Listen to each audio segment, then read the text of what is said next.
Hi friends, welcome to Mark 4 Studio. நான் ஸ்ரேயஸ். இன்னைக்கு வீடியோவில் நம்ம ஃபோட்டோஷாப்பில் க்ரியேட் பண்ண டாக்குமெண்ட், அதாவது டிசைன் ஃபைல் எப்படி சேவ் பண்ணி எக்ஸ்போர்ட் பண்ணுறது அப்படின்றத பற்றி பார்க்க போகிறோம்.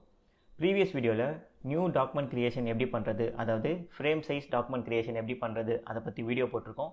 அந்த வீடியோவோட லிங்க் டிஸ்கிரிப்ஷனில் இருக்குது. அந்த வீடியோவை பார்த்துட்டு இந்த வீடியோவை பார்த்தீங்கன்னா உங்களுக்கு தெளிவாக புரியும். ஸ்கிப் பண்ணாமல் குயிக்காக வீடியோக்குள்ளே போகலாம். ஸோ இப்போ நம்ம ப்ரீவியஸாக க்ரியேட் பண்ண டாக்குமெண்ட் ஓப்பன் பண்ணிக்கலாம். இதான் நம்ம ப்ரீவியஸ் வீடியோவில் க்ரியேட் பண்ண டாக்குமெண்ட். இப்போ இந்த டாக்குமெண்ட்டை நம்ம பிஎஸ்டி ஃபைலாக சேவ் பண்ண போகிறோம். அதுக்கு டாப் லெஃப்ட்டில் ஃபைல் சேவ் ஆஸ், இந்த சேவ் ஆஸ் ஸ்க்ரீன் ஓப்பன் ஆகும். இதுக்கு ஒரு ஷார்ட்கட் இருக்குது, ஷிஃப்ட் கண்ட்ரோல் எஸ்.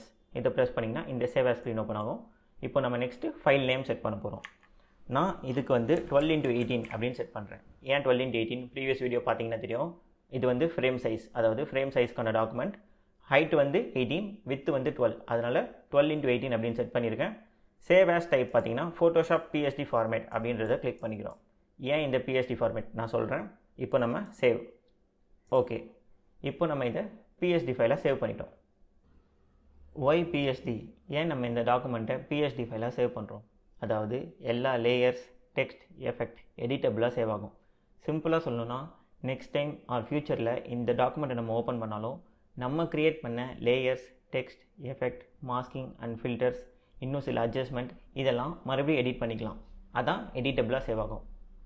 ஒரு சின்ன டிப், ஒவ்வொரு ப்ராஜெக்ட்டுக்கும் செப்பரேட் ஃபோல்டர் க்ரியேட் பண்ணி பிஎஸ்டி ஃபைலாக சேவ் பண்ணிங்கன்னா நல்லா நீட்டாகவும் ஆர்கனைஸாகவும் இருக்கும். இப்போது நெக்ஸ்ட் ப்ராசஸ், அதாவது இந்த ஃபைலை நம்ம போஸ்ட் அண்ட் ஷேர் பண்ணுறதுக்கு சேவ் பண்ண போகிறோம், அதாவது எக்ஸ்போர்ட் பண்ண போகிறோம். எப்படின்னா ஃபைல், எக்ஸ்போர்ட், எக்ஸ்போர்ட் ஆஸ். இதுக்கும் ஷார்ட்கட் இருக்குது, ஆல்ட் ஷிஃப்ட் கண்ட்ரோல் W. இதை ப்ரெஸ் பண்ணிங்கன்னா இந்த ஸ்க்ரீன் ஓப்பன் ஆகும். ஃபைல் ஃபார்மேட்டில் ஜேபிஜி செலக்ட் பண்ணிக்கோங்க. Quality high, rest of the settings டிஃபால்ட்டாக இருக்கட்டும். Just click export.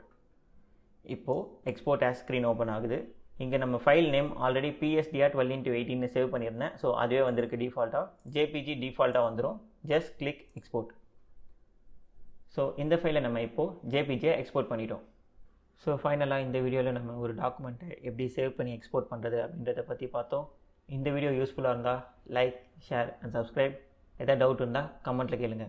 நெக்ஸ்ட் வீடியோவில் பார்ப்போம். Stay tune with mark 4 studio. Thank you.